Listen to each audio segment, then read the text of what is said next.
leyes siempre cambian.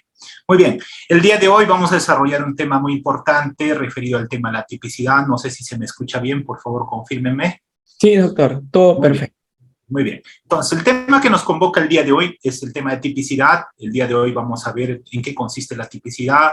Vamos a también desarrollar los dos aspectos del tipo, el aspecto objetivo y subjetivo. Vamos a desarrollar el tema del dolo. Vamos a dar algunos ejemplos del dolo directo, dolo de segundo grado, dolo eventual, el tema de la culpa consciente, la culpa inconsciente. Y finalizaremos dando algunas recomendaciones para poder diferenciar en este punto específico sobre el dolo y la culpa. Entonces, este tema es importantísimo tanto para abogados, fiscales, jueces y, claro que sí, para todos los que ejercemos derecho, que también dentro de ello seguramente existen muchos estudiantes que les gusta el tema del derecho penal. Muy bien, entonces con esas precisiones damos inicio a la sesión. El tema que nos convoca es el tema de la tipicidad y para esta sesión también existen láminas que ustedes podrán acceder al finalizar el curso si están matriculados en este diplomado. Muy bien, entonces lo primero que vamos a mencionar sobre el tema de la tipicidad esta noche es lo siguiente. En mi clase yo no voy a desarrollar respecto a aspectos teóricos, sobre todo teorías sobre el tema del dolo o la culpa. Esta lo voy a llevar más que todo a un aspecto práctico para que pueda entenderse de ese modo, podamos llevar al aspecto procesal. Porque desde el aspecto procesal nosotros vamos a tener un resultado positivo o negativo en nuestra labor que podamos ejercer como fiscales, jueces, abogados litigantes. Si solamente aterrizamos en el aspecto dogmático y no lo llevamos al aspecto práctico, esta de cierto modo va a estar en el mundo ideal. Muy bien, cuando vamos a hablar de la tipicidad, entonces desarrollaremos estos ejes temáticos el día de hoy, sobre todo, como ya mencioné, funciones generales de la tipicidad, sus elementos, su clasificación, y también haremos una diferencia entre el dolo y la culpa con ejemplos que podamos llevar al aspecto práctico de nuestra carrera, que viene a ser el litigio diario. Muy bien, entonces los objetivos de esta clase es identificar sobre todo el dolo y la culpa y llevarlo al aspecto procesal. Muy bien, lo primero que mencionaremos sobre el tema que nos convoca, el tema de la tipicidad, es mencionar lo siguiente. No cualquier hecho viene a ser una conducta delictiva. Para que pueda considerarse una conducta delictiva, esta tiene que tener ciertas características. Entonces, la primera pregunta que yo quisiera hacer a los participantes es, ¿qué tipo de hecho es el que tiene relevancia para nosotros en el derecho penal? ¿Qué tipo de hecho vamos a nosotros sancionar? ¿Alguien me puede indicar entonces cuál es ese elemento esencial que debe existir en un hecho para que luego nosotros podamos considerarlo como delito y luego investigar y sancionar esta conducta? A ver, buenas noches, doctor Tito. Doctor Tito, por favor, tener activos sus cámaras para intervenir. ¿Correcto, doctor Henry? Sí, muy bien. Todos los que participen en esta clase, por favor, tengan cámara prendida y de ese modo vamos a interactuar. Doctor Tito, buenas noches, feliz año 2023. Igual manera, doctor, un gusto de escucharlo y saludos a todos los abogados. Doctor, ¿el tipo de hecho tiene que ser doloso?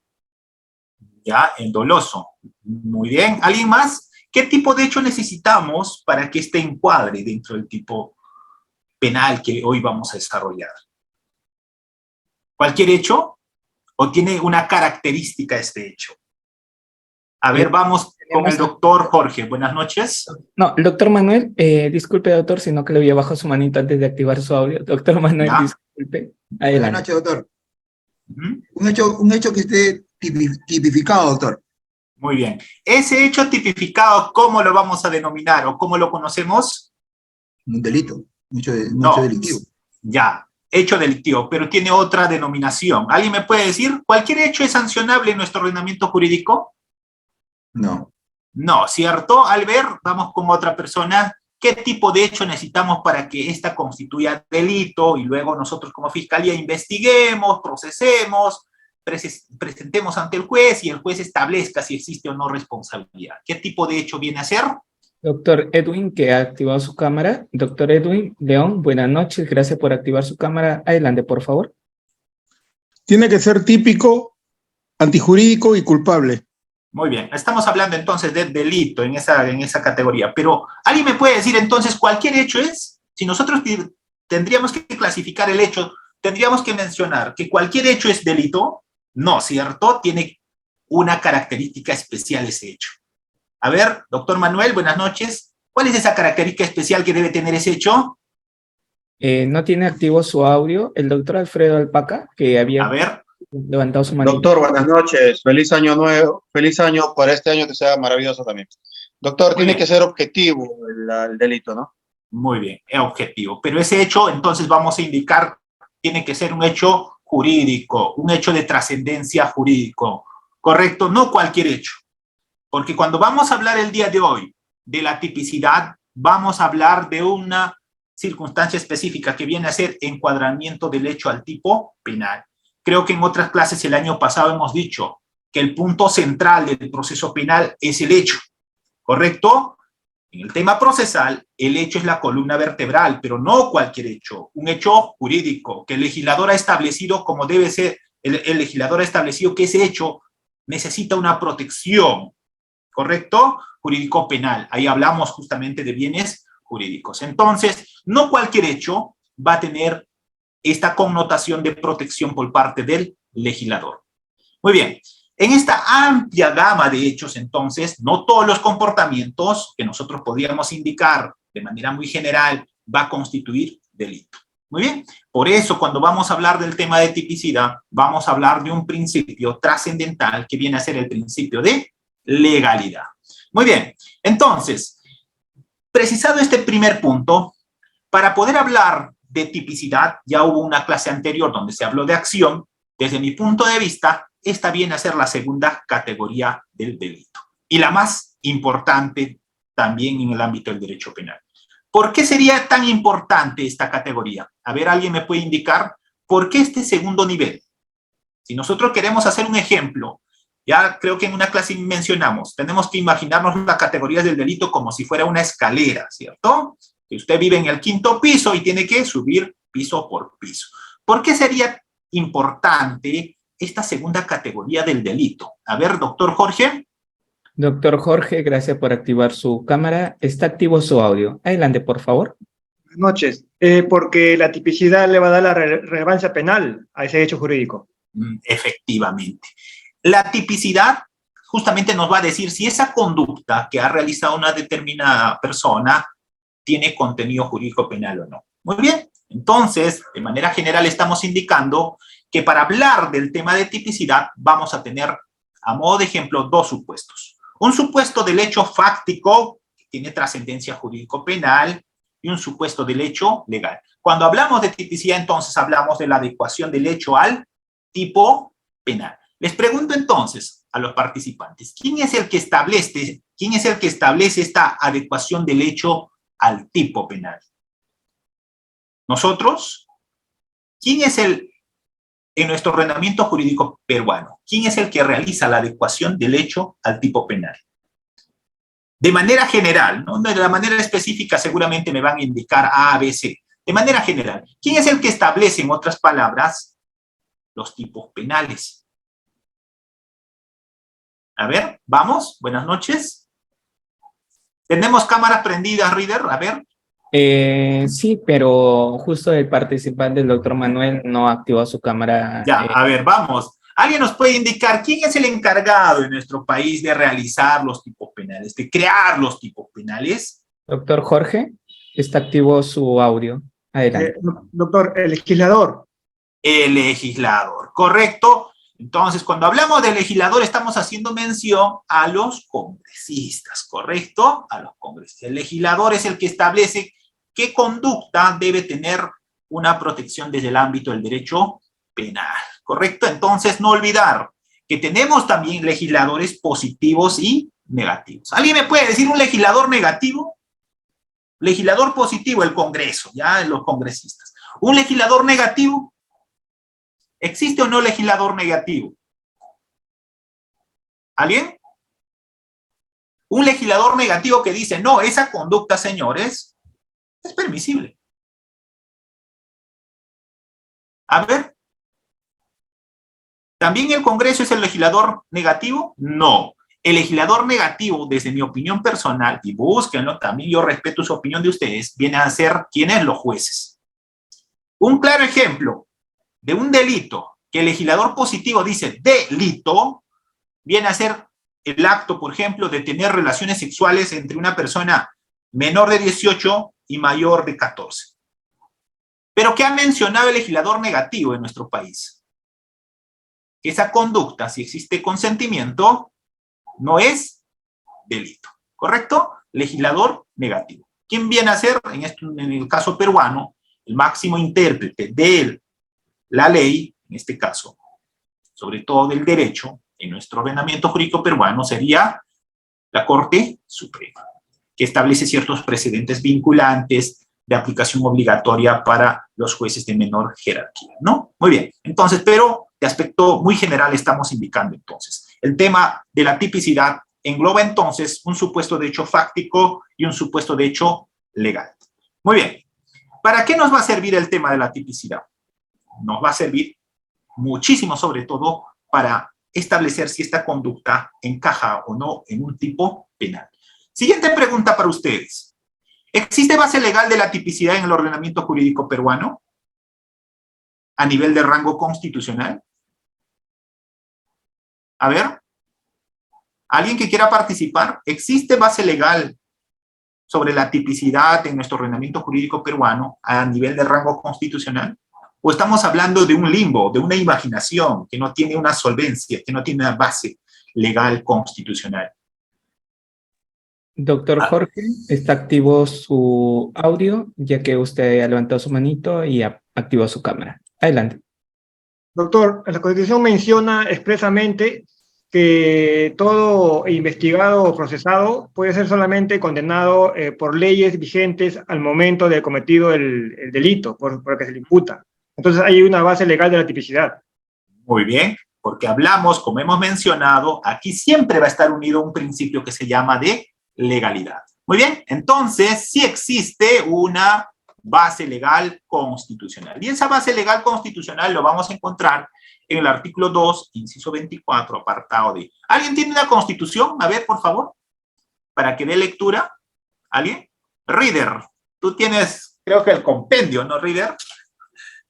A ver, ¿alguien tiene Constitución Política del Perú del 93? No otra constitución. Estamos... antigua, No, Reader, no traigas del 79. ¿eh? Esa ya, aunque hay reparos sobre esa norma, ¿cierto? Tenemos al doctor Manuel que la tiene actualizada. A ver, vamos, para que puedan dar lectura. Doctor, Adelante. doctor, Sí, adelante. dice artículo 24, inciso D. Nadie será procesado ni condenado por acto u omisión que al tiempo de cometerse no esté previamente calificado en la ley, de manera expresa e inequívoca como infracción punible ni sancionado con pena no prevista en la ley. Muy bien. Entonces, no olviden el principio de legalidad. La base legal del tema de la tipicidad está a nivel de rango constitucional en esta norma. ¿Alguien me puede dar la lectura al 139.9? A ver. 139.9 de la Constitución también, no otra norma. A ver, que viene a ser una garantía de rango constitucional. A ver, vamos. Doctor Manuel, adelante. Edicto, el principio de inaplicabilidad por analogía de la ley penal y de las normas que restrinjan derechos. Muy bien. Entonces, tener en cuenta que el principio de legalidad tiene muchísimo que ver en el tema de la tipicidad.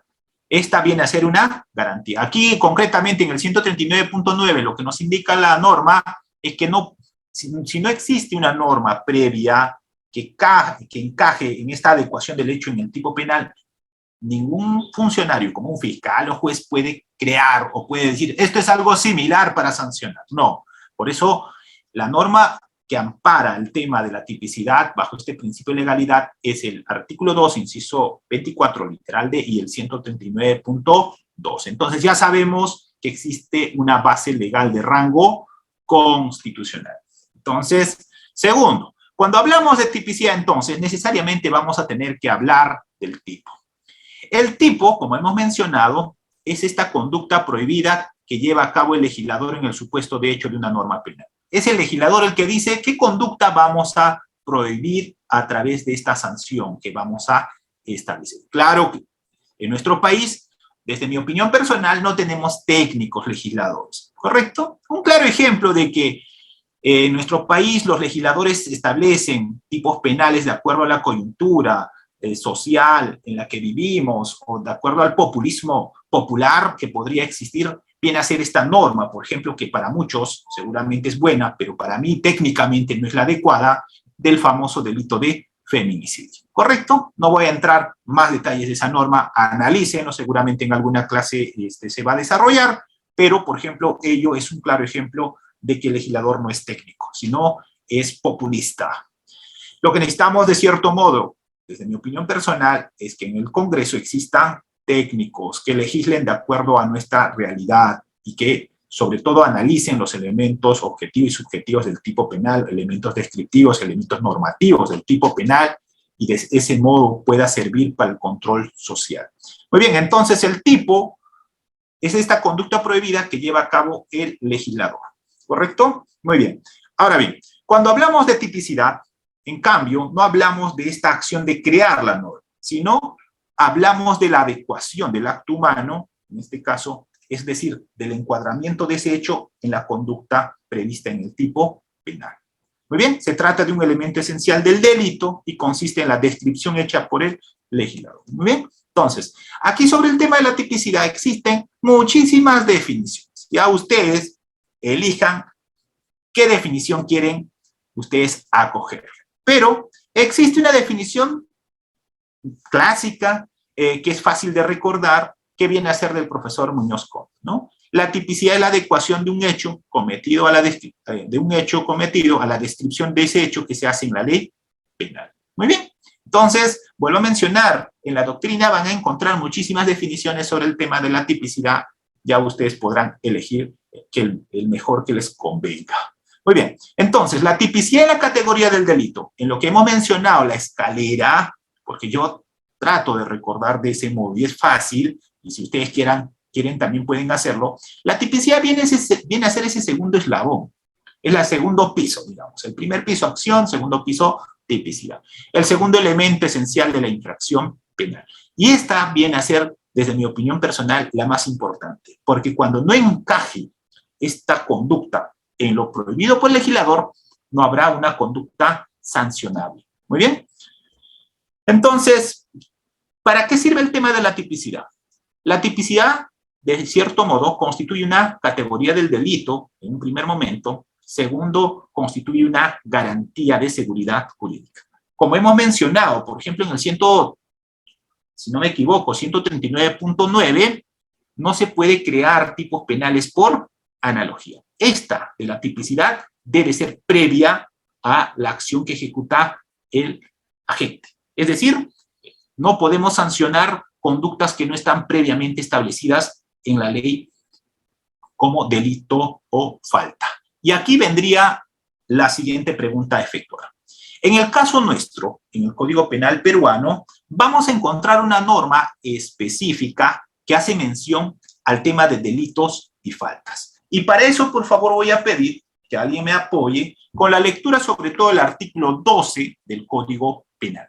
¿Alguien me puede, por favor, dar lectura al artículo 12 del Código Penal? A ver. Artículo 12 del Código Penal.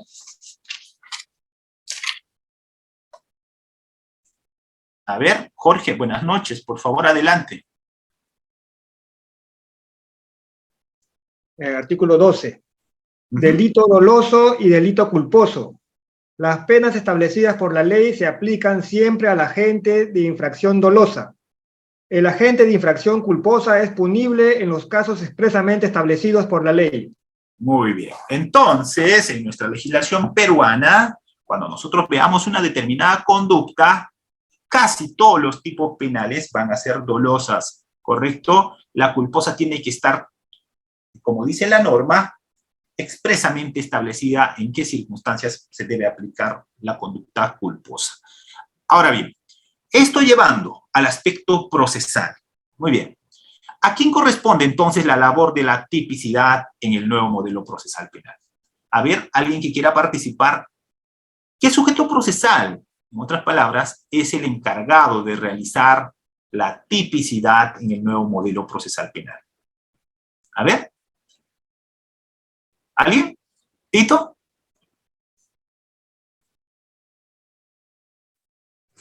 El Ministerio Público, doctor. Muy bien. Primera opinión, Ministerio Público. ¿Hay otra opinión distinta? Segunda pregunta. Ya, vamos con dos más, ¿correcto? Y luego vamos a dar una pregunta más.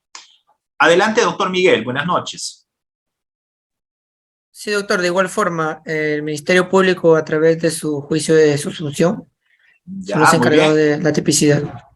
Juicios de subsunción. Y ahora vamos a dar una tercera pregunta, ya con esa idea de la subsunción. Doctor Manuel, buenas noches. ¿A quién le correspondería? Doctor, ¿me escucha? Sí, doctor, adelante.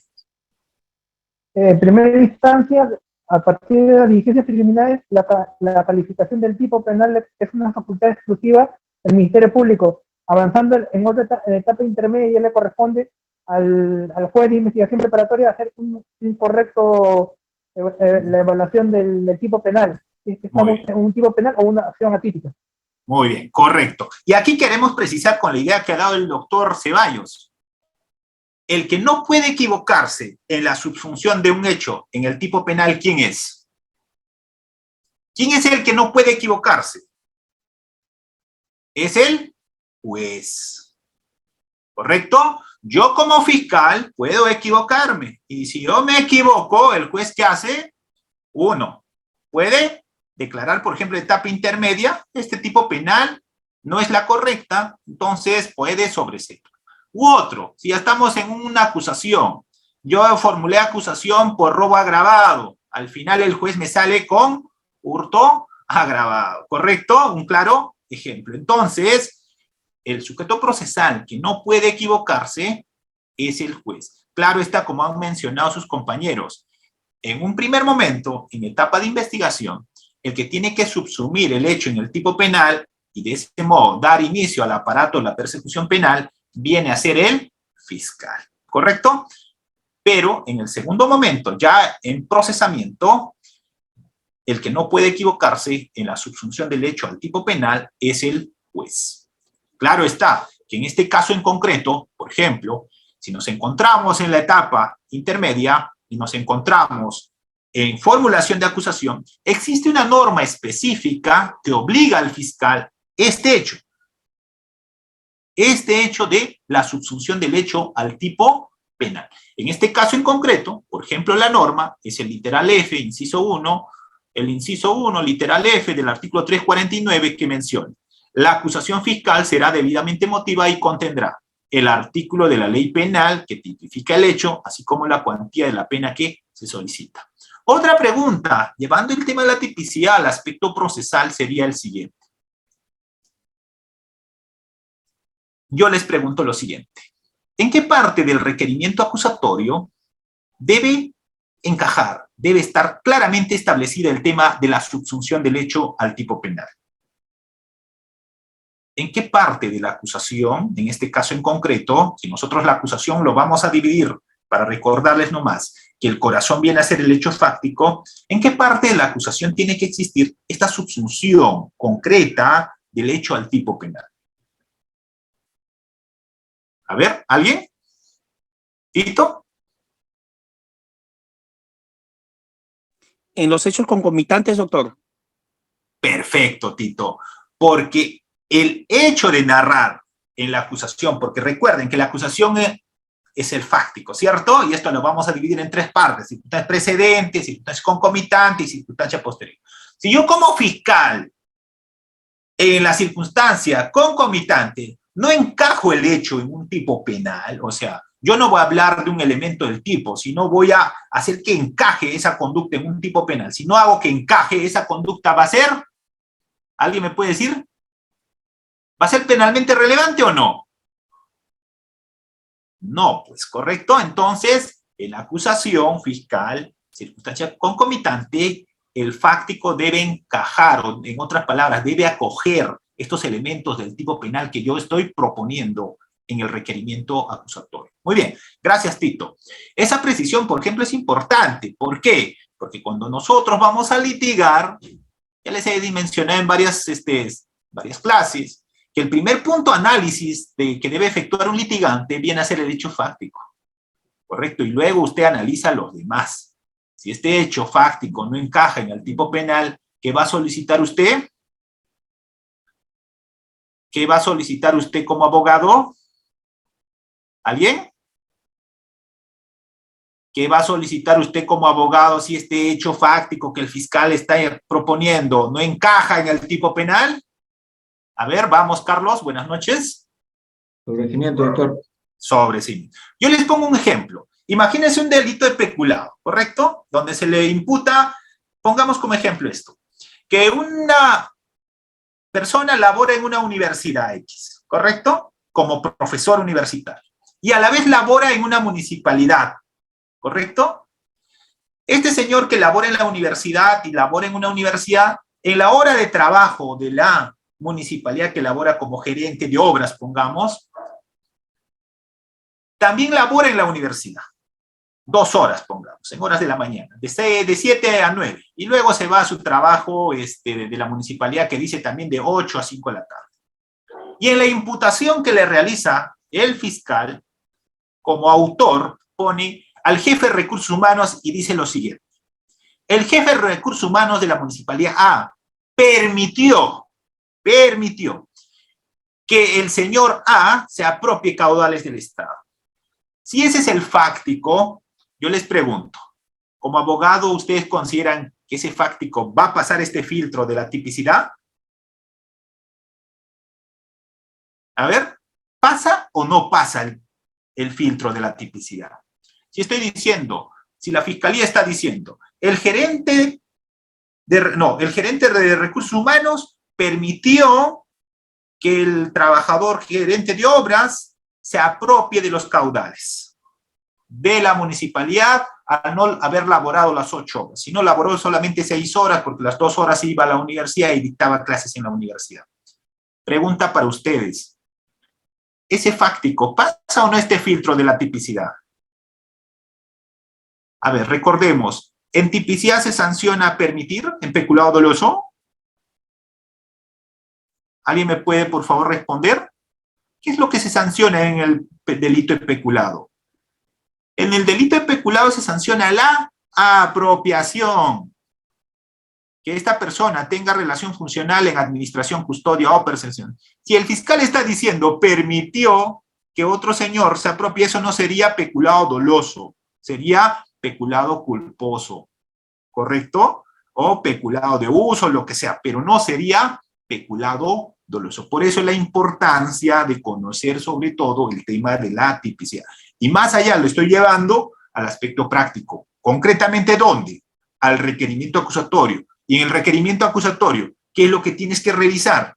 Ya hemos dicho, tienes que revisar las circunstancias concomitantes. Y esta circunstancia concomitante debe hacer que se encaje en dónde, en el tipo penal propuesto por el fiscal. Si no encaja este hecho fáctico, narrar la circunstancia concomitante, entonces ya sabemos cómo debes efectuar tu defensa. Muy bien. Entonces, la tipicidad se trata de comprobar esta acción realizada que corresponde de modo exacto a lo regulado por el legislador. En este caso en concreto, la tipicidad también es una garantía. ¿Qué quiere decir? Que no me van a sancionar por cualquier conducta, señor. Me van a sancionar por una conducta previamente establecida como delito o falta. Claro está, que los delitos se pueden cometer de 2 formas, ¿cierto? Una conducta de hacer y una conducta de omisión, ¿correcto? Ya creo que va a haber una clase específica donde les va a enseñar ese tema específico. Muy bien, entonces, la tipicidad viene a ser este elemento constitutivo del delito, es el segundo elemento más importante, porque si no encaja en esta conducta y lo prohibido por el legislador, no va a haber esta conducta que va a servir para investigar, procesar y sancionar. Muy bien. Entonces, los elementos esenciales del comportamiento punible deben estar descritos en la norma penal. Por eso empezamos mencionando que el legislador tiene que establecer como delito o falta una determinada conducta. ¿Para qué? Para la convivencia en sociedad, ¿correcto? ¿Alguien me puede decir un bien jurídico trascendental que está en el primer orden, por ejemplo, que el legislador señala como modo de protección? A ver, ¿alguien me puede decir un bien jurídico en el primer orden de protección? A ver, ¿algún voluntario? A ver, vamos a ver también caja de comentarios. A ver, claro. A ver, primero mejor vamos a priorizar la cámara, ¿correcto? ¿Alguien me puede decir el bien jurídico trascendental en el primer orden que protege el legislador con este tema de la tipicidad? La vida, doctor. La vida, correcto. ¿Y lo vamos a encontrar dónde? En el 106 del Código Penal, ¿correcto? Entonces, simplemente para que recuerden, la vida humana, ¿correcto? Entonces, el legislador establece qué conductas merecen protección jurídico-penal. Muy bien. Seguimos. Entonces, en el tema de la tipicidad, rige este principio que se denomina de legalidad. Y no cabe, como hemos mencionado, analogía en el derecho penal. Por favor, recuerden el 139, no, si no me equivoco, 139.9. No cabe analogía en derecho penal. En otras ramas, sí, puedes decir, esto es algo similar y por tanto podemos aplicar de este modo. No, en derecho penal no ocurre lo mismo. Entonces, esta parte ya lo hemos desarrollado, ¿cierto? ¿Qué parte específica de la acusación, llevando este tema de la tipicidad, usted tiene que observar en un requerimiento acusatorio? Por favor, si usted no conoce esta parte, infórmese un poco más y va a ganar los casos con aspectos formales. Correcto. Señor juez, en el ejemplo que puse, la imputación al autor dice, permitió que A se apropie. Señor, el tipo penal, como verbo rector, no exige ese elemento. El tipo penal en peculado doloso por apropiación no dice permitir, dice apropiarse. Por tanto, si el fiscal en formalización puso permitir y ahora en acusación dice permitir, la pregunta es, ¿puede variar o no? A ver, algún voluntario, ¿puede variar o no ese hecho fáctico que me dijo? Permitió que A se apropie en formalización. Y ahora en acusación también me pone, permitió que A se apropie. Si yo le hago esta observación, el fiscal me puede decir, sí, un ratito, me equivoqué, por favor, señor juez. ¿Puede hacer eso o no? ¿Puede hacer o no eso el fiscal? ¿Qué dice el doctor Calderón? Buenas noches. Adelante, doctor, lo escuchamos. No lo puede hacer porque ya estaría cambiando el hecho fáctico. Claro. Es otro hecho fáctico distinto al que consideró en una primera instancia. Correcto. Ese hecho fáctico es distinto. Eso sería para un peculado culposo, un peculado de uso, lo que sea. Correcto, pero no para el peculado doloso. Solamente con esta acción, por ejemplo, este abogado podría ganar el caso. En otras palabras, podría decir, señor juez de investigación preparatoria, aquí no tenemos caso para el delito de peculado. ¿Y por qué no tenemos caso, señor? Porque el verbo rector no es permitir. El verbo rector es apropiarse. Por tanto, señor, vamos a ir a juicio oral por peculado doloso o culposo. Y hasta este momento el fiscal, desde la formalización, dijo peculado doloso. En ningún momento me dijo delito alternativo culposo, porque yo me hubiese defendido para el peculado culposo. Por eso la importancia de la tipicidad. Vuelvo a mencionar, analicen el hecho tiene que subsumir en el tipo penal. ¿Y dónde lo voy a ver en el aspecto procesal? En la acusación y concretamente en la circunstancia concomitante. Muy bien, seguimos. Entonces, para este tema de la tipicidad hay ciertos principios que tenemos que recordar, seguramente todos lo sabemos, ¿correcto? Pero solamente para recordar. Hay ciertos principios supremos. No hay delito sin ley, no hay delito sin tipo, no hay pena sin tipo y no hay pena sin delito. Seguramente estos son los primeros principios que hemos visto al inicio de la carrera. No vamos a detenernos en este tema, ¿correcto? Pero aquí sí vamos a un poco más entrar al tema de las funciones fundamentales de la tipicidad. En el tema en concreto que nos convoca, cuando hablamos de del tipo, sobre todo, estamos mencionando que esta va a cumplir ciertas funciones. Esta función seleccionadora, ¿qué quiere decir? No cualquier comportamiento humano va a tener relevancia penal, como hemos mencionado. Por ejemplo, si yo quisiera vender la luna, ¿yo podría cometer un delito o no? A ver, si yo le digo, Reader, te vendo la luna. Mejor Venus. A Reader, ¿estás ahí? ¿Reader? Sí, doctor. Reader, te vendo el planeta Venus para que te sientas feliz. ¿Te podría vender o no ese planeta Venus? No, doctor. Entonces, no tendría relevancia jurídico-penal, ¿correcto? También otra función de garantía. En la medida que solo los comportamientos subsumibles en un tipo penal van a ser perseguibles, ¿correcto? Hemos dicho que el legislador positivo es el que hace esta selección de qué conductas van a tener protección jurídico-penal. Sí, Reader. Doctor, justo una doctora decía, sería estafa. Bueno, poniendo un ejemplo más claro, no sé si se puede, doctor, para ver que no sería estafa. En caso de una persona que lo despiden, correcto, y tiene su pareja en casa, pero le tiene miedo a su pareja también que le diga, oye, sé que me ha despedido.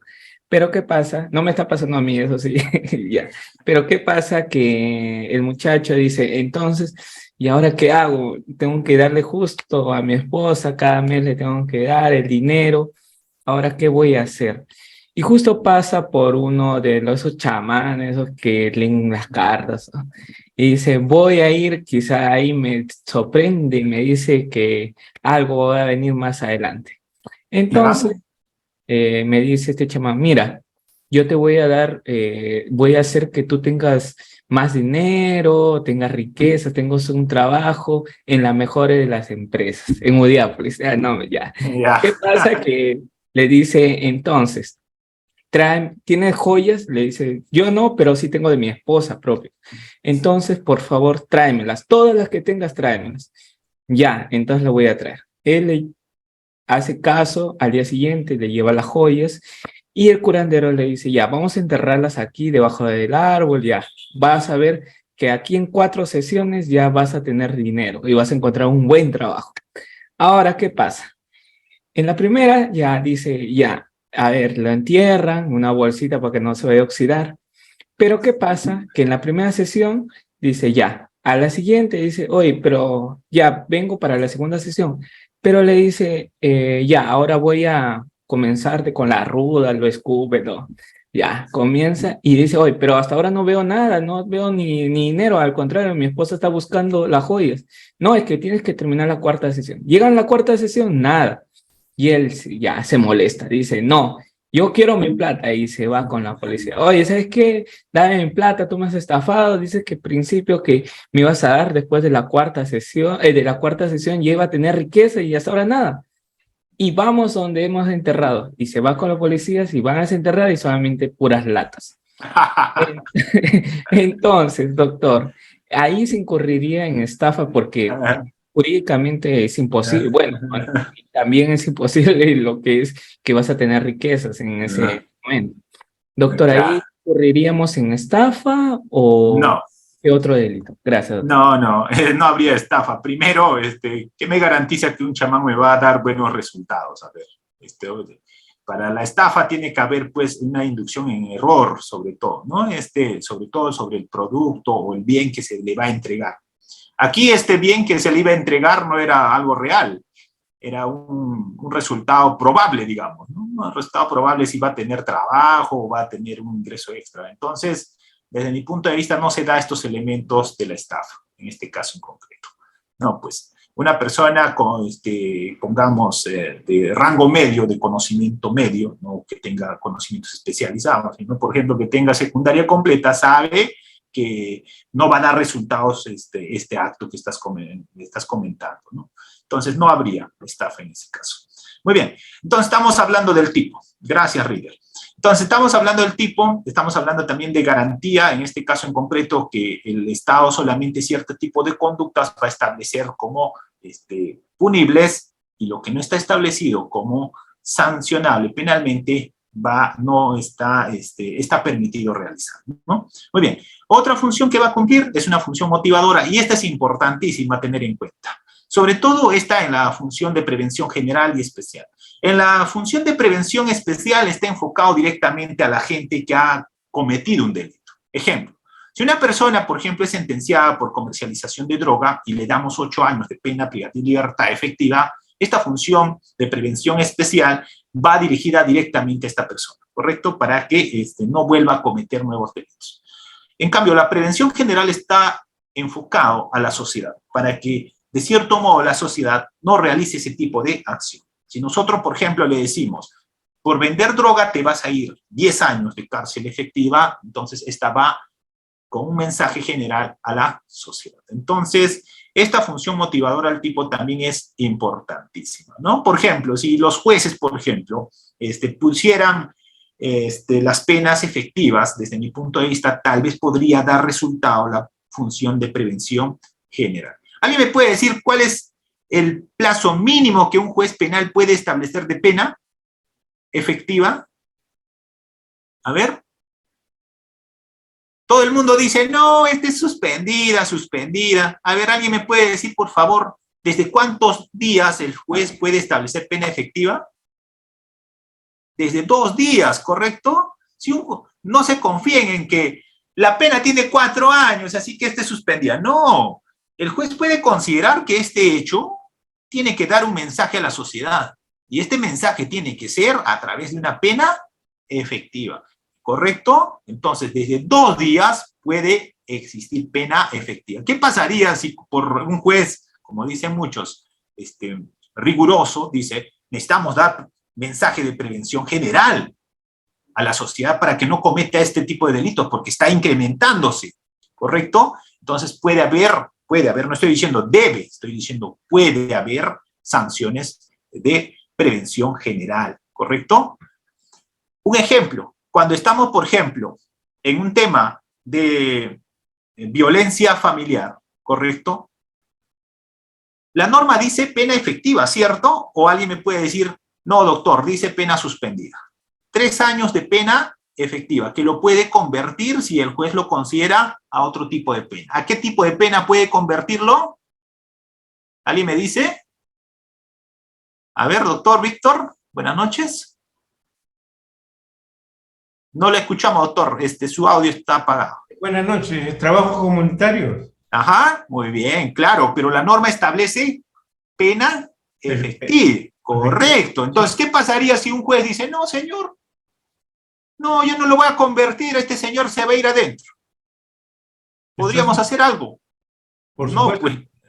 Claro, tendríamos derecho de impugnarla o si no, solicitar la variación, depende del caso. Claro, pero esto va a depender a quién, va a depender del juez, pues por eso digo, va a depender del juez. Muy bien, entonces, solamente a modo de ejemplo, estamos poniendo ese punto que puede haber, hablando de esta función motivadora, que si se incrementan mucho los tipos, en este caso los delitos, pongamos violencia familiar, puede haber un juez que diga, no, este tema de poner prestación de servicio a la comunidad o variar otro tipo de pena, no va aquí. Vamos a dar un mensaje general. Muy bien, pena efectiva. Solamente a modo de ejemplo estoy mencionando ese punto. Muy bien. Segundo, vamos con este tema de las funciones, ¿no? Entonces, función de prevención general va dirigida a la sociedad y la de función especial va directamente al que ha cometido la conducta punible. Muy bien, la tipicidad va a cumplir varias funciones, ¿no? En la aplicación del principio de legalidad, en este caso ya hemos dicho no hay delito sin tipo penal. En cuanto al tema de los elementos, también en la relación con los demás elementos del tipo penal, hemos dicho que este es el segundo, muy importante, sobre todo para adecuar una conducta en lo descrito por el legislador. En el aspecto procesal, ya hemos dicho, por ejemplo, en la etapa intermedia, sobre todo, circunstancia concomitante, el hecho fáctico debe subsumirlo en su narración al tipo penal, si no, a tipicidad de la conducta, como en el ejemplo que hemos mencionado.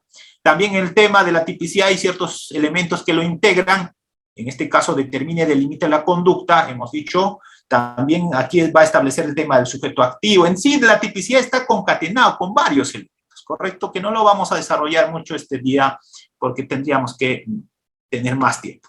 Aquí, sobre todo, cuando hablamos de tipicidad, entonces, tenemos que recordar que va a haber tipos dolosos y tipos culposos, ¿correcto? Ya en una clase específica va a haber seguramente una clase que van a analizar tipos dolosos de acción y de omisión y, de cierto modo, también conductas culposas. El día de hoy hablamos concretamente del tema de la tipicidad.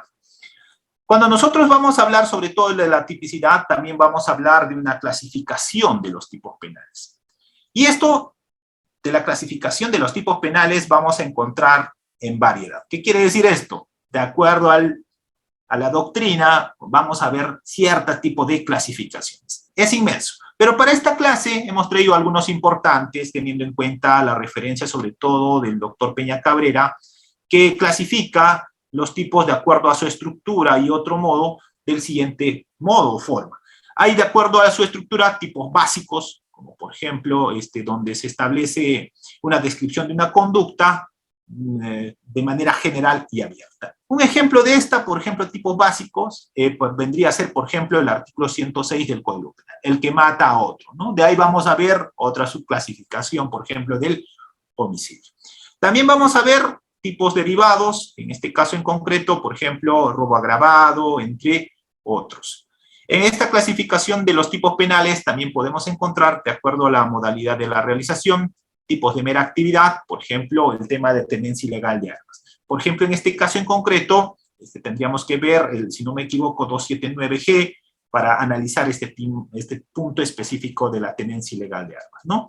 Muy bien, no es necesario, por ejemplo, que en este caso se haga el disparo del arma de fuego, ¿no? Basta el porte, por ejemplo. Otro tipo, podríamos ver tipos de resultado, en este caso en concreto, como por ejemplo el robo, ¿no? Aquí se consuma con la producción justamente de esta acción de desprender el bien de su propietario, ¿no? Sobre todo con el uso de la violencia o la intimidación.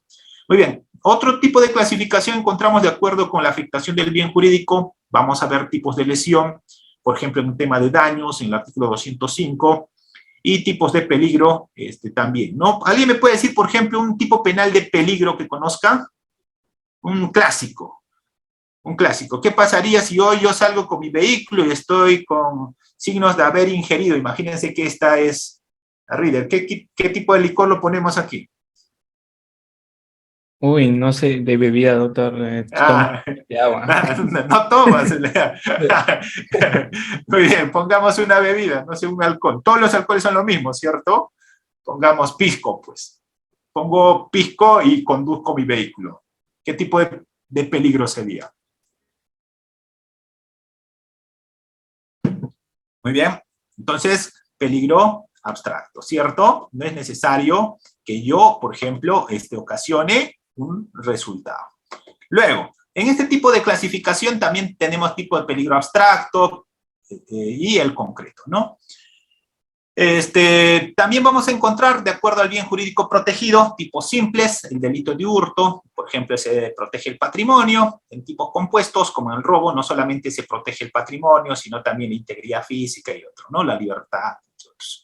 También tenemos otras características, como tipos comunes, tipos cuyo agente necesita una cualidad especial, como por ejemplo en los delitos contra la administración pública, como por ejemplo en los delitos de parricidio, infanticidio. No cualquier persona puede cometer. Otro ejemplo, por ejemplo, ¿alguien me puede decir un ejemplo de donde la gente tiene que tener una cualidad especial?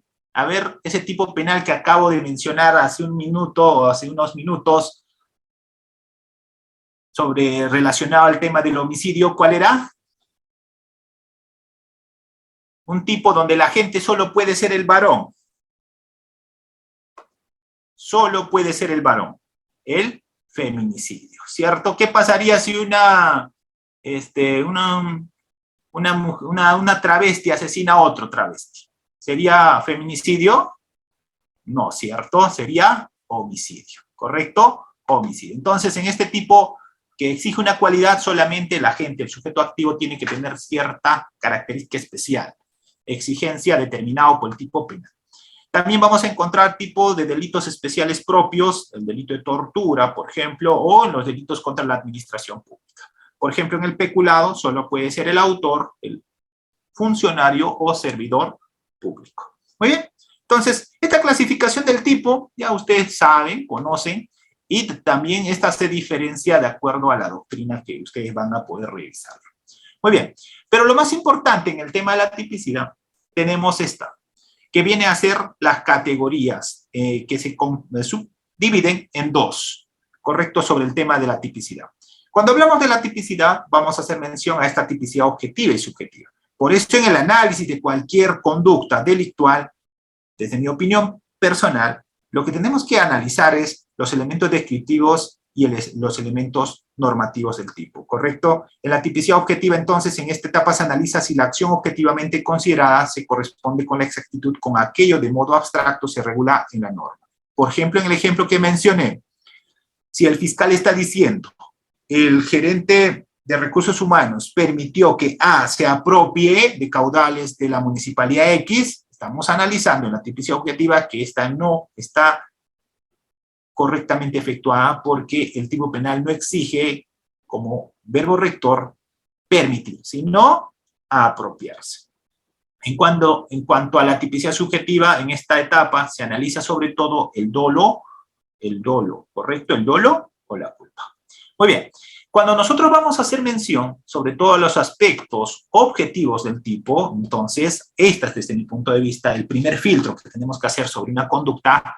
Esta tenemos que analizar sobre todo la conducta activa o omisiva, el resultado, el nexo causal, el sujeto activo, el sujeto pasivo, los presupuestos objetivos. En otras palabras, ¿cuáles son sus requisitos que exige el tipo penal?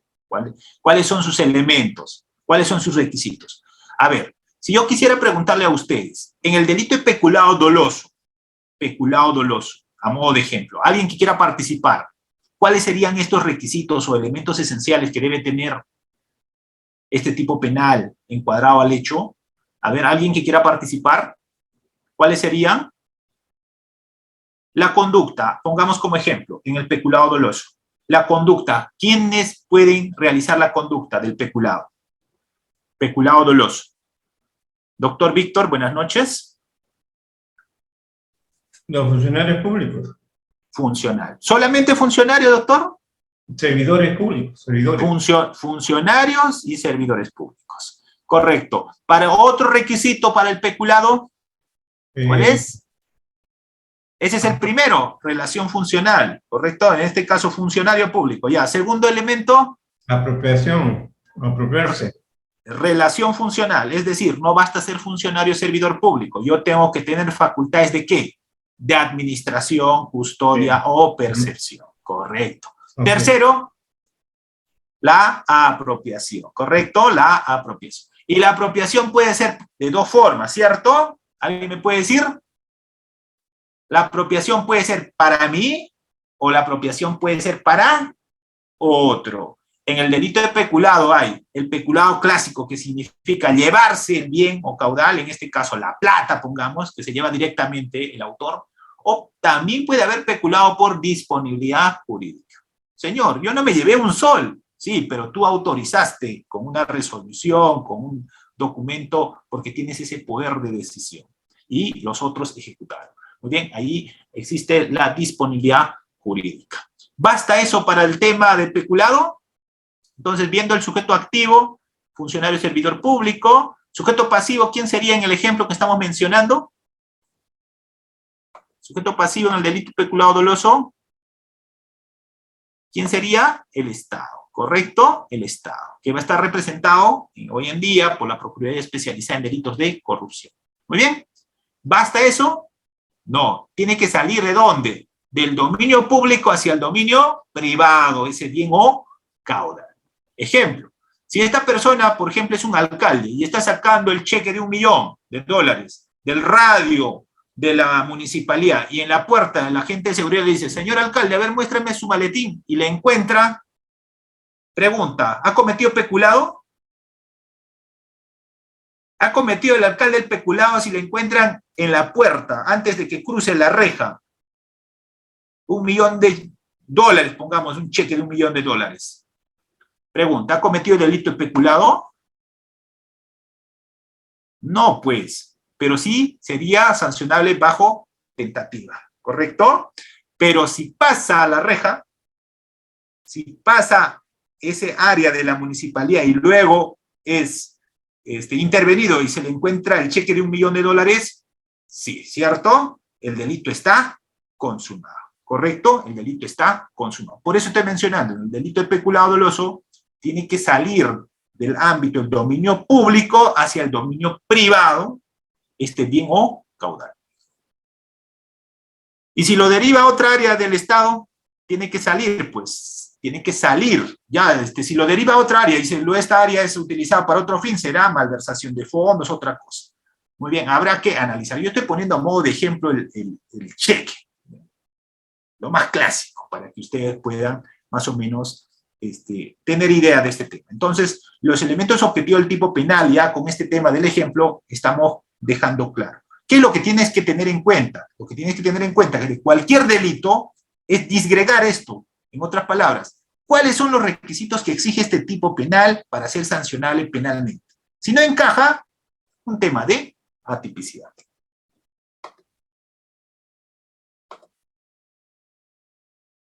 Muy bien, entonces primero la conducta, ya habíamos hecho más o menos mención a este tema, la conducta es trascendental para una adecuación del hecho al tipo penal, ¿no? La conducta es el primer elemento básico del delito y se define como el comportamiento humano voluntario, positivo o negativo, encaminado a un propósito, ¿no?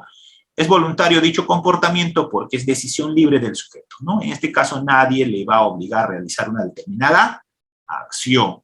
Esta lo vas a hacer porque voluntariamente lo quieres efectuar.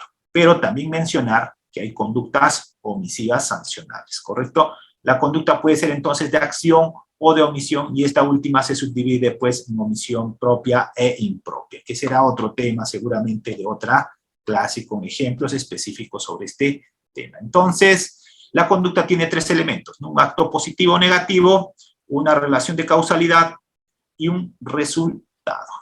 Muy bien, avanzamos. Este tema de la omisión creo que ya no lo vamos a desarrollar.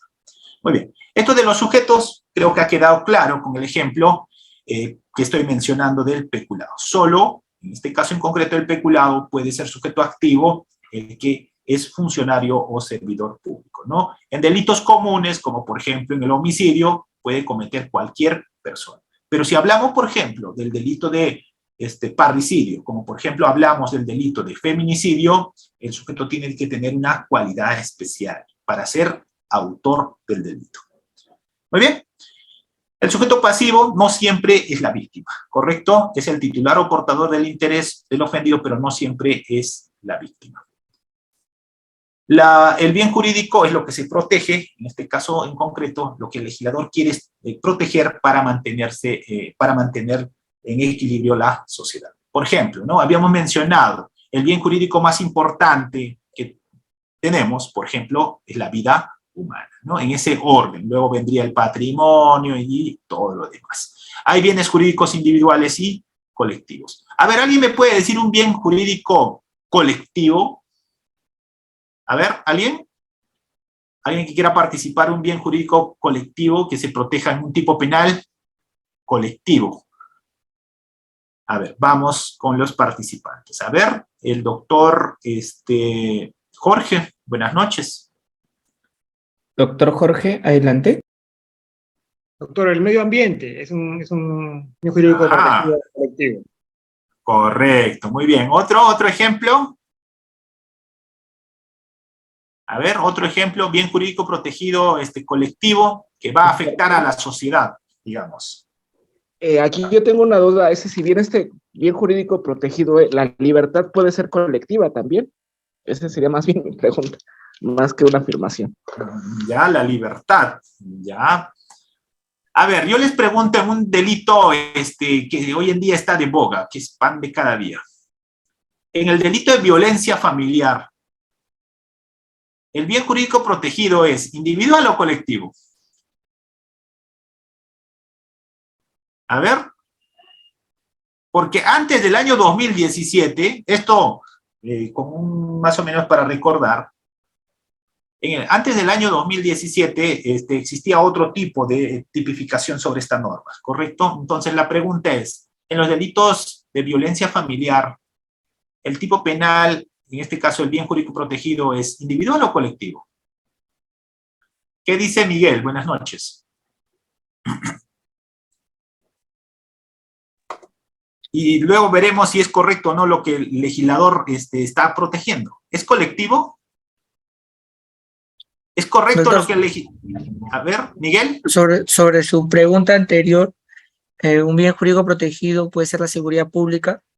Claro, sí, público, claro. Sí, por ejemplo, la tenencia ilegal de armas, ¿no?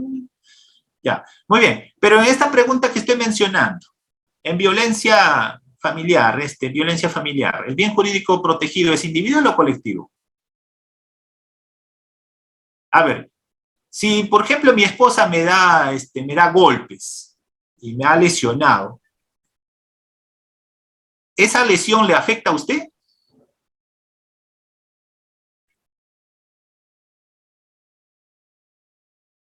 Claro, A ver. doctor, el bien jurídico, pero es colectivo porque estamos hablando de la familia en general. También No, los daños pero colaterales contra el menor, la familia... psicológicamente. Ya, pero el hecho de que a mi hijo, por ejemplo, le hayan gritado, le hayan lesionado, lo que sea, ¿le afecta a uno que vive en Tumbes, en Piura o en Tacna? ¿Le afectaría o no? ¿Por qué el legislador a partir del año 2017, si no me equivoco, ha cambiado el bien jurídico protegido en esos delitos? Algunos seguramente recuerdan, ¿no? Antes del 2017 podía haber conciliación en estos delitos. ¿Por qué? Porque el bien jurídico protegido era individual. Pero ahora, como el bien jurídico por estos delitos es colectivo, no se puede. No existe conciliación en violencia familiar. La pregunta es entonces, ¿es correcto lo que ha hecho el legislador en cuanto al tema de la tipicidad y hacer el bien jurídico protegido que sea colectivo en este tipo penal, por ejemplo? ¿Qué dicen ustedes? El hecho de que mi esposa me dé unos golpes, me ha causado lesión física, afecta, por ejemplo, a otro que vive en Tumbes, en Piura, o en Tacna, en Moquegua. A ver, si es correcto, dice, a ver, al que me dice si es correcto, ¿por qué le sería correcto? ¿O solo afecta al entorno familiar, al entorno netamente de mi familia? A ver, Carlos, buenas noches.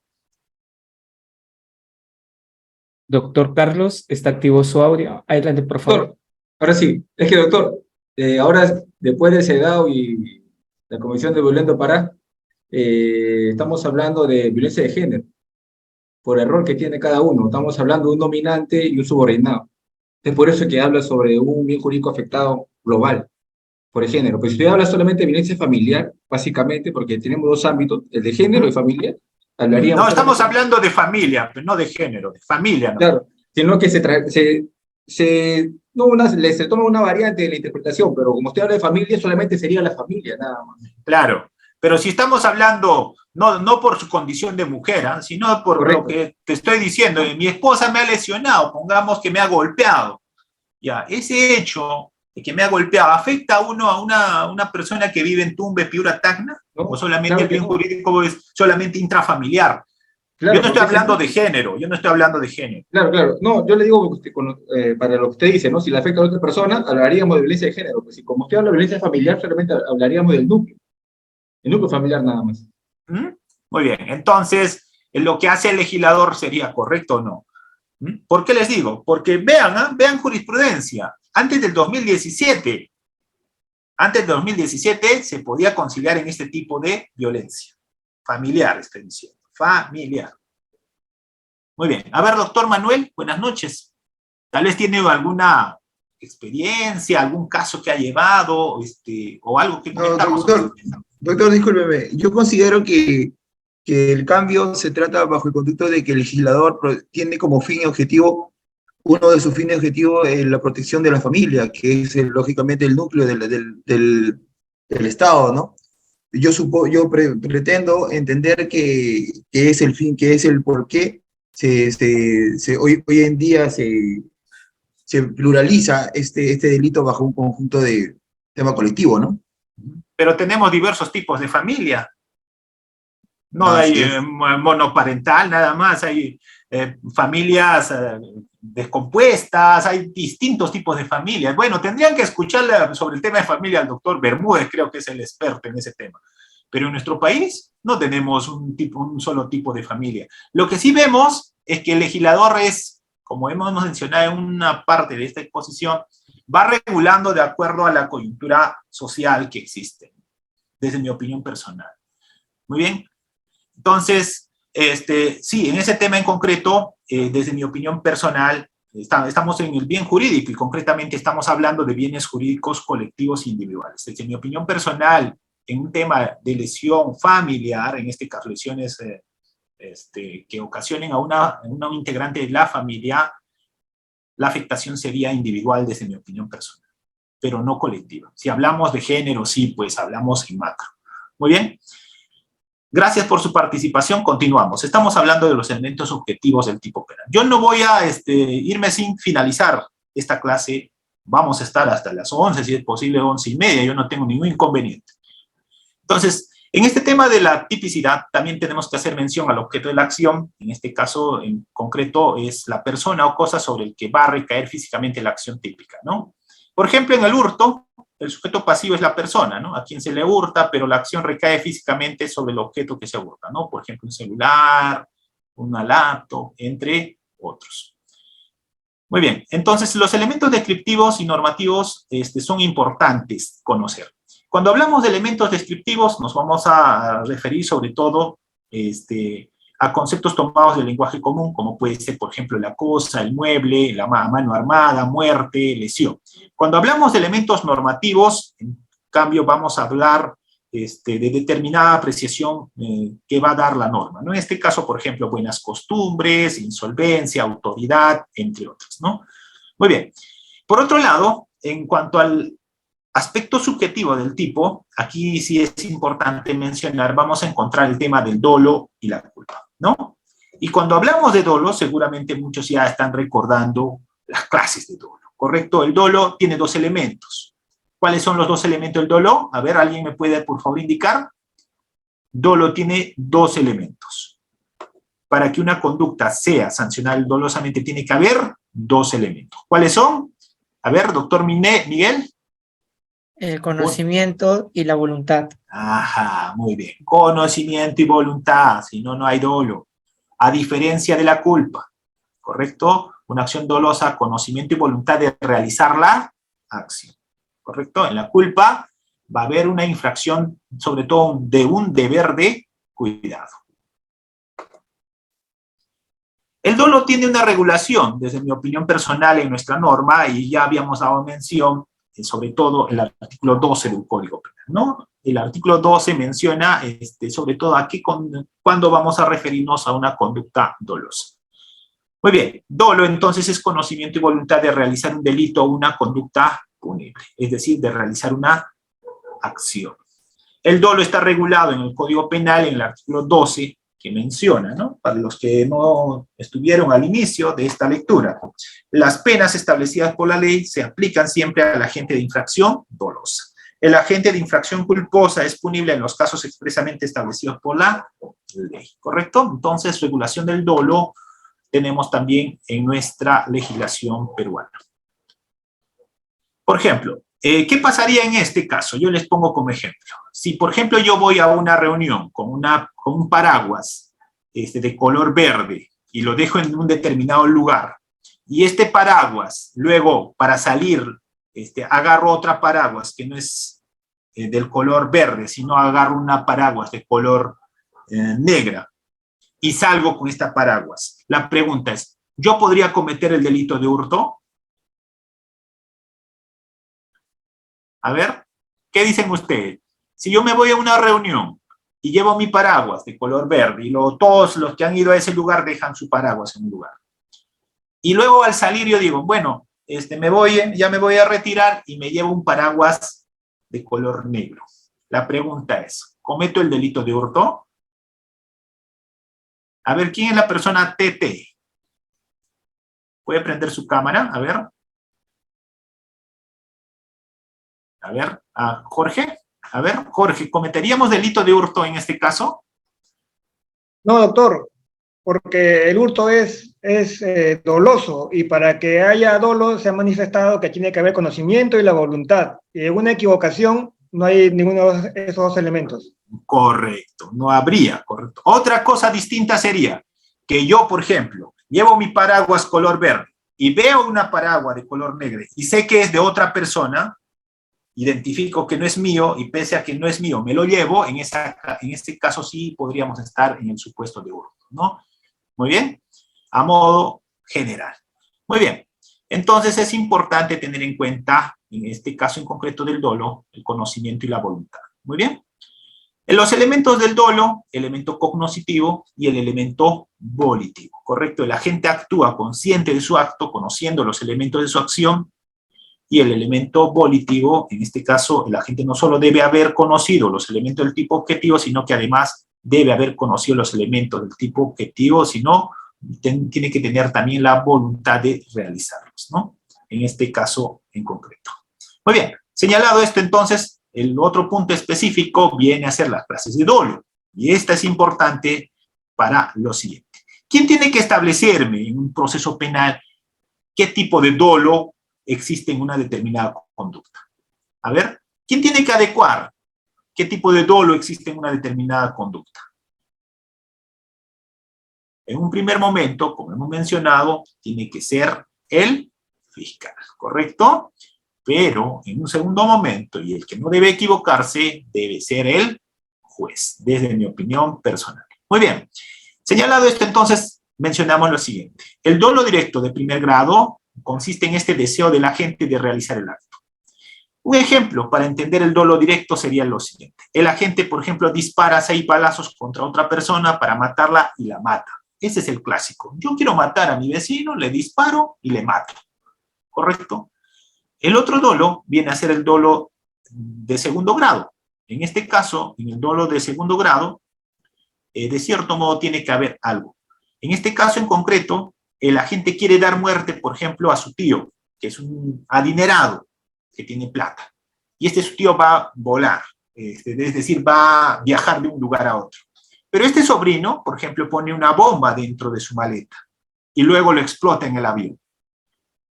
El agente quiere dar muerte a su tío rico y pone una bomba en su equipaje de avión. La muerte de todos los restantes pasajeros es la consecuencia necesaria de su acción. Es decir, quiere el resultado. En este caso en concreto, la muerte de su tío rico. Entonces, en el dolo de consecuencias necesarias, el agente en un principio no tiene como meta la realización del tipo. O sea, no quiero solamente matar, me represento como algo necesario que va a ocurrir. Pero pese a esa representación que yo tengo, decido realizar la acción, ¿no? Decido realizar la acción. El agente quiere dar muerte a su tío como hemos mencionado, y poner una bomba, y esto va a traer como consecuencia, por ejemplo, accesoria, que los demás pasajeros también fallezcan. Por otro lado, tenemos el dolo eventual. En este caso del dolo, el agente se representa el resultado, pero confiado, él dice, no va a ocurrir este resultado. Y pese a que sabe que puede darse este resultado, realiza la acción. Un ejemplo, por ejemplo, si yo conozco por una determinada avenida, pongamos la Avenida del Sol, existe un colegio donde los chicos salen a las 13 horas y sé que por ese lugar, por ejemplo, debo conducir 10 por hora. Un día, por ejemplo, sabiendo que esa hora, a las 13 horas, salen los alumnos, yo acelero mi vehículo y me represento que puede salir un niño a cruzar la pista y pese a esa representación digo, confiado, no va a salir. Y ese día, por ejemplo, yo acelero mi vehículo y le atropello y le causo muerte a este menor. En este caso en concreto estaríamos hablando del dolo eventual. El problema va a radicar, estimados amigos, en este tema del dolo eventual y la culpa consciente. Ahí está sobre todo la gran tarea que se tiene que establecer cuando vamos a diferenciar entre dolo eventual y culpa consciente. Para que ustedes puedan revisarlo, este punto específico, por ejemplo, del dolo eventual. El dolo eventual lo pueden encontrar en esta jurisprudencia, sobre todo de la Corte Suprema, donde se menciona, ¿no? En este caso en concreto, cómo se debe hacer la interpretación, ¿no? Segundo, aquí sobre todo, en el dolo eventual, el agente se representa la posibilidad de la producción del resultado pero encubre su voluntad realizadora acudiendo a una infundada esperanza de que no se va a producir. La voluntad realizadora existe en la psiquis de la gente, pero este apela al recurso de no saber lo que se puede resultar, ¿no? Entonces, aquí, sobre todo en el tema del dolo, tenemos que tener en cuenta sobre todo el dolo eventual y la culpa consciente. ¿Y dónde va a radicar la diferencia? En el resultado. En el dolo eventual, el agente se representa el resultado. En la culpa consciente, la gente no se representa el resultado. Muy bien, entonces con esa precisión pasamos al tema de la culpa.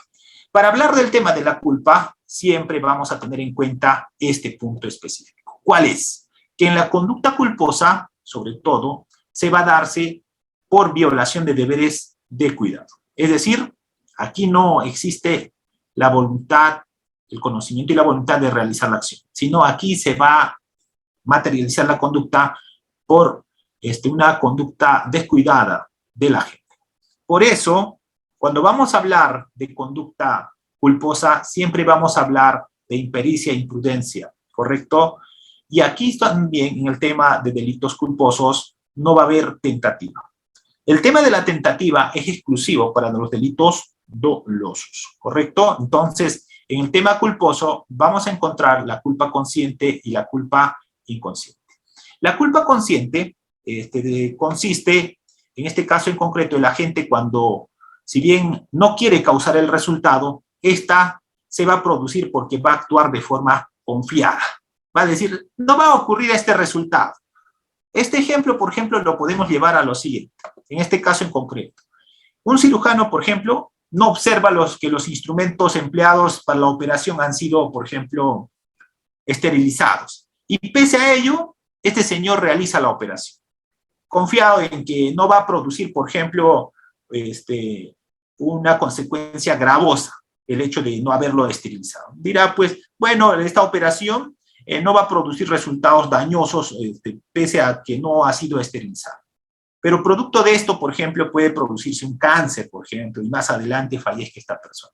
¿Cómo va a ser sancionado esta persona? Podría ser sancionado por culpa consciente.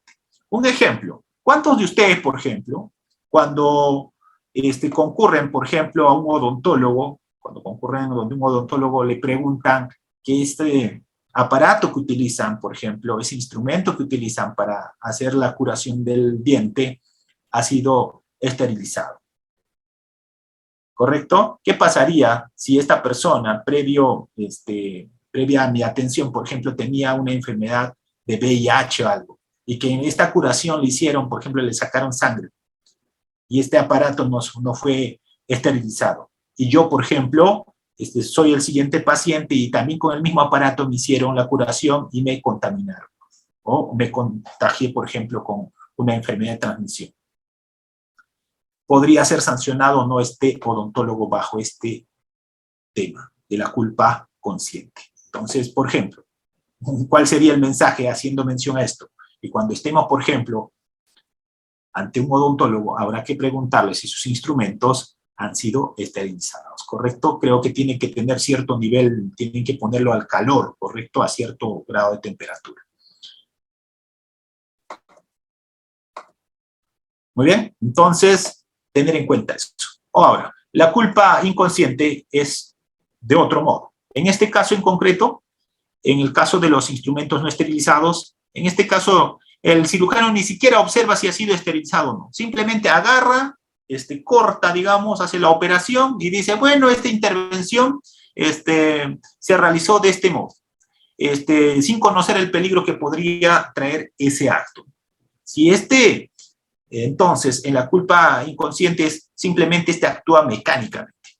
Todo profesional, en este caso del campo médico, debería tener mínimamente esta acción de verificar si estos instrumentos están correctamente desinfectados, esterilizados, si es el instrumento adecuado.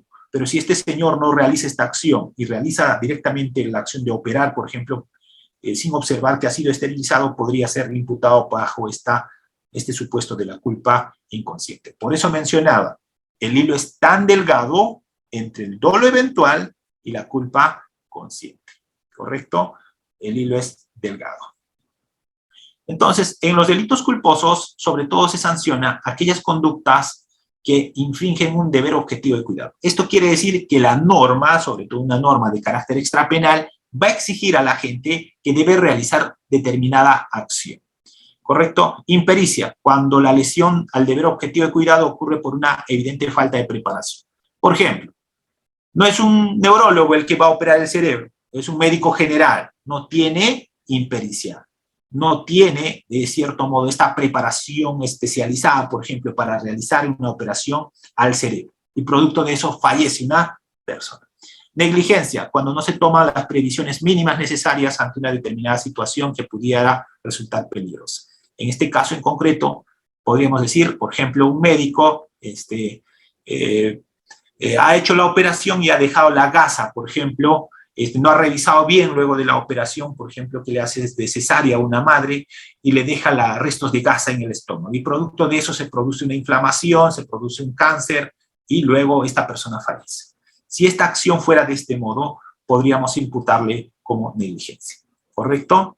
Pero si esta persona tenía pleno conocimiento de dejarlo en el vientre de esta madre, estos restos de gasa, ya no sería una conducta culposa, sería una conducta dolosa. Y ahí tendríamos que analizar dolo directo, dolo de segundo grado o dolo eventual.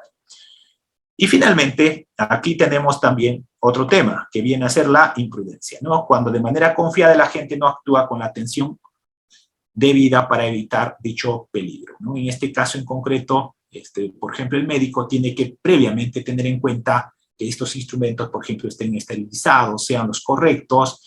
Por ejemplo, el medicamento que debe colocar debe tener un orden, entre otros, para que no exista un resultado nefasto, ¿no? Entonces, cuando hablamos de delitos culposos, tiene que darse estas tres categorías: impericia, negligencia o imprudencia en el accionar culposo del agente.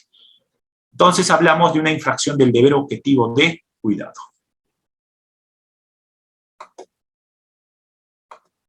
Muy bien, entonces aquí les dejo algunos ejemplos más para que puedan revisarlo respecto al tema de la culpa, ¿no? El ordenamiento jurídico determina qué conducta va a ser culposa. Es decir, si nosotros revisamos el artículo 12 del Código Penal, el tipo penal debe decir claramente que esta acción se sanciona de forma culposa. Entonces, en el aspecto subjetivo de la culpa no existe la intención de causar daño. Aquí se produce el resultado, en este caso la acción culposa, por infracción de un deber objetivo de cuidado. Si se establece que la persona, su acción no fue por incumplimiento de un deber objetivo de cuidado, estaremos hablando de dolo. Muy bien, entonces aquí viene una distinción, como había mencionado, entre la culpa, entre el dolo eventual y la culpa consciente. En este caso, el resultado es el que establece la diferencia, ¿no? En el dolo eventual, el resultado, la gente lo acepta. Como hemos mencionado, se representa el resultado y pese a esta representación del resultado, realiza la acción. En cambio, en la culpa consciente, no. El resultado lo rechaza. Por eso la diferencia está en ese punto específico. Si ustedes quieren revisar un poco más sobre el tema de esta distinción, pueden revisar esta resolución de la Corte Suprema, el 1273-2015 Cajamarca, ¿no? Ahí pueden dar lectura para diferenciar entre dolo eventual y culpa consciente. Como vuelvo a mencionar, el resultado viene a ser la que diferencia. Muy bien. Entonces, en el tema de la tipicidad, hay que tener en cuenta, ya para finalizar esta sesión, lo siguiente. Vamos a tener entonces delitos dolosos y culposos, y para poder diferenciarlo entre delito doloso y culposo, lo esencial viene a ser lo siguiente. En el delito doloso debe comprobarse que se actuó con dolo, es decir, conocimiento y voluntad de realizar la acción. En el delito culposo no, el autor no pretende realizar el tipo objetivo. Esta se produce por inobservancia del deber objetivo de cuidado, ¿no? Hemos mencionado también el delito doloso, cabe la tentativa, ejemplo, el alcalde que está sacando $1 millón y es intervenido antes de que salga del recinto municipal, la puerta, ahí donde está la reja, personal de seguridad lo interviene y encuentra el cheque de $1 millón. Tentativa del delito de peculado, ¿correcto? En cambio, en delito culposo se produce por negligencia, impericia o imprudencia. Muy bien. El tema de la tipicidad es importantísimo, sobre todo como hemos mencionado, como segunda categoría del delito para subsumir el hecho en el tipo penal. Si esta no encaja, no subsume correctamente, entonces esta conducta no será penalmente reprochable. Muy bien. Aspectos negativos de la tipicidad: ausencia de tipo, carencia de tipo. En este caso, si no existe esta subsunción específica, tenemos medios técnicos para hacerlo valer en el proceso penal. Muy bien. Entonces, con eso doy por finalizado esta clase y si hay alguna pregunta de la sesión, lo vamos a absolver. Estimados participantes, si tuvieran alguna pregunta, por favor, ser precisos, no casos particulares, y pueden levantar su manito en reacciones para darle pase a las preguntas. Damos pase al doctor Luis Quinde. Buenas noches. Está activo su audio. Adelante. Sí, muchas gracias, honorable doctor. Brillante su exposición, como siempre. Doctor, ¿qué opinión le merece, hablando de este tipo de la tipicidad, de esta categoría del delito, el hecho cometido por el expresidente Castillo? ¿Para usted se configura el delito de rebelión, atendiendo pues de que muchos doctrinarios señalan que no hay en la conducta de levantarse en armas, ¿no? ¿Cuál es su opinión, doctor? Bueno, sobre ese tema me voy a reservar, no voy a dar opinión. No puede pronunciarse. Soy fiscal, no puedo dar opinión sobre eso. Estimados participantes, reiterando, si bien es cierto, es temas jurídicos, pero ya como hacía mención, estamos en una sesión académica, no puede pronunciarse el doctor por su cargo. Doctor Javier, buenas noches, está activo su audio. Adelante, por favor. Doctor, buenas noches.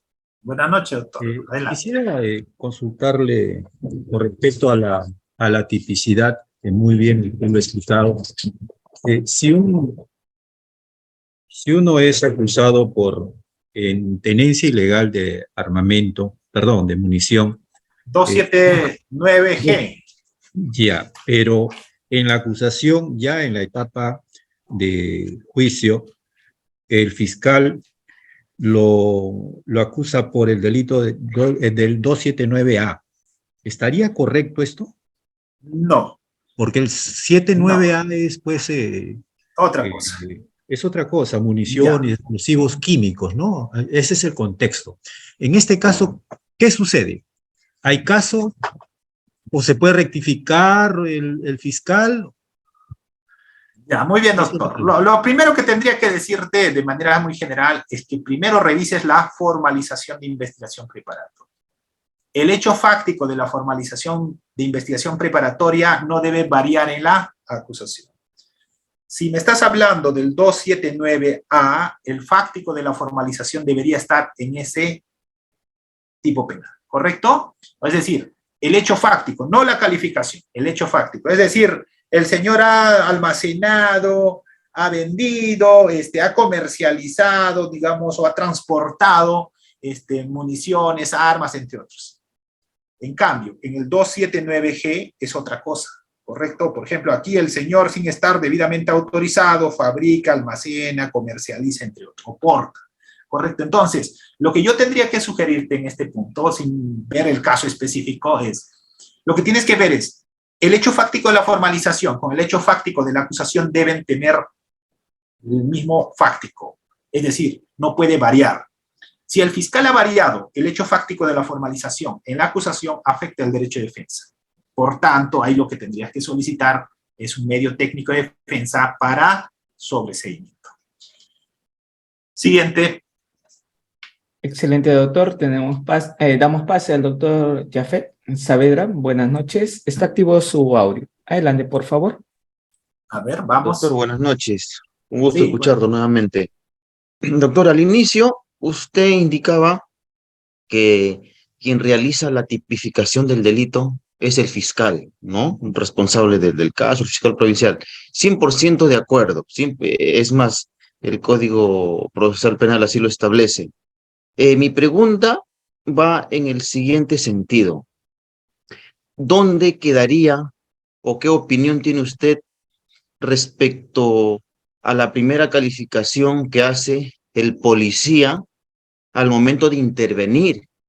Porque recordemos que el policía tiene la facultad, la función de detener en flagrancia, pero para ello tiene que tipificar el delito. O sea, hará una breve tipificación, ¿no?, de los hechos. Entonces esto es delito, procedo con la detención. ¿Qué opinión le merece esta actuación policial que tipifica el delito, ¿no? Procede con la detención, doctor, gracias. No, lo primero que hay que mencionar es que la policía no tipifica, ¿correcto? Por más que esté en flagrancia delictiva, el que tipifica, adecua el hecho al tipo penal es el fiscal. Y para eso hay que recordar a los amigos policías, yo también tengo familiares que son policías, el 159, inciso 4, que menciona de la Constitución Política. Conducir desde su inicio la investigación del delito. Con tal propósito, la Policía Nacional está obligada a cumplir los mandatos del Ministerio Público en el ámbito de su función. En otras palabras, la policía no tipifica. En el viejo sistema, en el sistema inquisitivo, sí, la policía hacía esto, ¿no? La tipificación. Pero en el nuevo modelo no. El que establece la adecuación del hecho al tipo penal es el fiscal. Por eso decía, incluso la fiscalía puede equivocarse, pero el que no puede equivocarse en este análisis específico del hecho en la subsunción del tipo penal es el juez. ¿Y dónde debe hacer ese análisis? Desde mi opinión personal, en la etapa intermedia. Si el fiscal se equivocó, señor, no habrá caso. Y si no hay caso, no hay por qué pasar en la siguiente etapa, que es la etapa de juicio oral. Por eso la defensa tiene que estar atenta, pues, ¿no? Señor juez, he mencionado en el ejemplo, el fiscal está diciendo, permitió que otro se apropie y está imputando como autor. Por favor, eso no pasa el filtro de la etapa intermedia. ¿Qué haría como abogado defensor? Simplemente planteo, pues, un sobreseimiento de etapa intermedia. Digo, el hecho fáctico no es para el delito de peculado doloso por apropiación. Gracias, estimado amigo. Como te vuelvo a mencionar, la policía no tipifica. La policía, por más que esté en flagrancia delictiva, tiene nociones generales, sí. Sabe en qué supuesto existe flagrancia delictiva. Hay 4 tipos de flagrancia delictiva, ¿no? Muy bien. Un ejemplo para flagrancia delictiva, hablando de esto. ¿Qué pasaría, por ejemplo, si la policía ya tiene identificado un lugar donde venden droga? Hace una semana lo tiene identificado, pero no lo interviene ese mismo día. Esperan, están haciendo, como quien dice, esperando su momento para actuar. Y pasados los 5 días, recién dicen, doctor, está en flagrancia, le hemos cogido en flagrancia. Yo les pregunto, ¿en ese caso habría flagrancia delictiva? Si hace 5 días ya tenía conocimiento que estaban vendiendo en ese lugar, o esa persona estaba vendiendo en ese recinto. No, ¿cierto? Yo, como fiscal, no voy a dar legalidad. No sé cómo, señores, ustedes se libran de esto, pero yo no voy a decir detención en flagrancia delictiva. Si tenían conocimiento hace 5 días que esta persona vendía en ese lugar droga, lo mínimo era avisarme para pedir autorización judicial y con esa autorización judicial ingresar, ¿correcto? Muy bien. Otros fiscales se harán, como quien dice, la camita, pero conmigo no pasa. Ese tipo de flagrancia no existe. La flagrancia es en 24 horas de haber tomado conocimiento de ¿qué? Del evento criminal. Muy bien. Vamos con el siguiente. Excelente, doctor. Tenemos a la otra Maciel. Está activo su audio. Hola, ¿se me escucha? Sí, buenas noches, doctora. Buenas noches, doctor. Tenía una pregunta respecto a la tipicidad y el principio de ne bis in idem, porque existen casos en los cuales tipifican un delito como hurto y era robo, o tipifican como robo y era hurto. ¿Qué pasa si se absuelve, por así decirlo, porque se dice que no se cumple con los criterios, pero entonces un fiscal vuelve a acusar, pero ya no como hurto, por ejemplo, sino como robo, o no como robo, sino como hurto? Acusar, doctora, nuevamente, o sea, hubo una sentencia donde lo absolvieron a esta persona por ese hecho y nuevamente le están abriendo otra investigación. Sí, quería saber si la tipicidad cuenta como un elemento del principio de ne bis in idem. Claro, porque hay varios casos. Claro, el tema es claro, en este caso en concreto sería un ne bis in idem procesal, no podría investigar 2 veces por el mismo hecho. Aquí lo determinante es el hecho, no es la calificación jurídica. ¿Correcto? Entonces, el hecho. Ya me has juzgado por este hecho, señor. Tú te equivocaste, pues. Ahora no me puedes nuevamente investigar por el mismo hecho, cambiándolo simplemente el tema de la tipicidad. Muy bien. Excelente, doctor. Damos paso al doctor Jorge. Doctor Jorge, está activo su audio. Adelante, por favor. ¿En qué momento nosotros como fiscales vamos a establecer el tipo penal que corresponde a una conducta? Cuando vamos a hacer la calificación. ¿Y quién califica? Para los que me dicen por ahí, doctor, pero el tema de la policía califica. No, nosotros calificamos. Yo lo que necesito es lo siguiente, necesito el hecho. No hay una frase que dice, denle el hecho y es el juez el que resuelve el tema jurídico. Por ahí hay una frase algo similar. ¿Correcto? Como fiscales también, a nosotros nos importa el hecho. El policía tiene que informarme el hecho, no la calificación jurídica. Señor, dime el hecho. Por eso yo, por ejemplo, de aquí, ¿qué hora es? A ver, voy a ver. 10:44. De aquí 1 hora, 15 minutos, justo mi despacho entra de turno, por una semana. Y lo primero que lo voy a pedir al efectivo policial, a partir de las 12:00 horas, cuando ingrese las llamadas telefónicas, es ¿en qué consiste el hecho? Y no me digas la calificación. Yo califico la conducta, ¿correcto? Muy bien, vamos con el siguiente.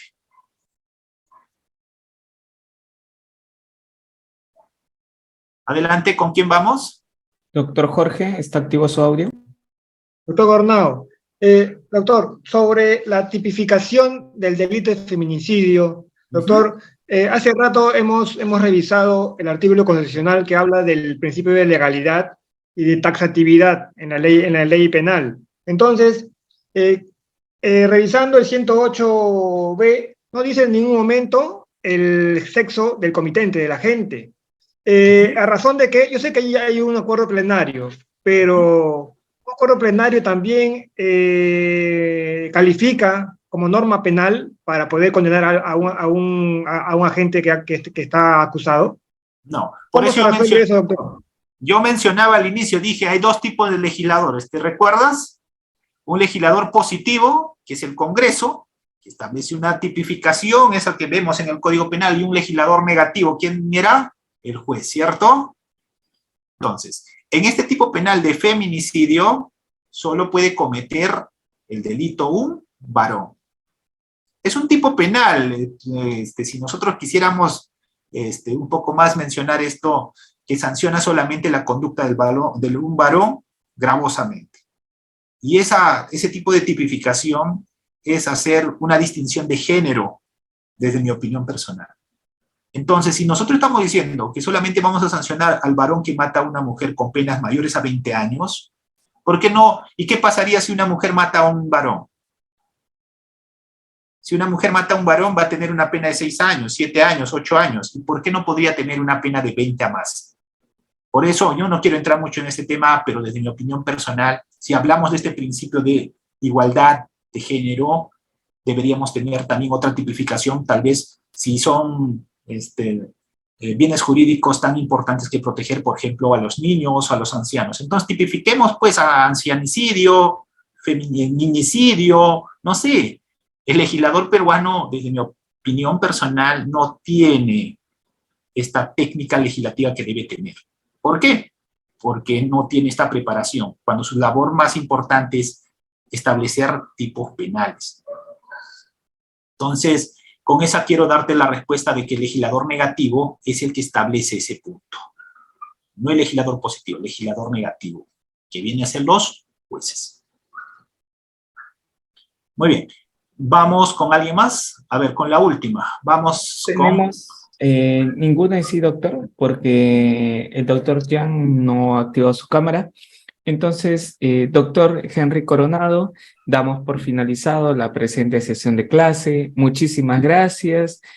Bueno, que tenga un excelente inicio de año, que Dios le bendiga en todo momento. Ya sabe, siempre Udiápolis estará a su disposición, al igual nuestros estudiantes.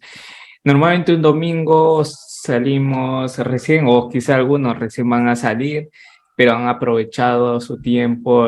Bueno, esto es parte de nuestros estudiantes que buscan lo que es educación y por tanto estamos agradecidos. Es admirable que llegamos a 450 conectados un domingo y es porque realmente si vamos a cambiar el Perú, creo que depende de nosotros nada más. ¿Y quién más con un excelente expositor como el doctor Henry Coronado, que tiene las 2 cosas que una persona necesita: ser una persona humilde y muy buen profesional?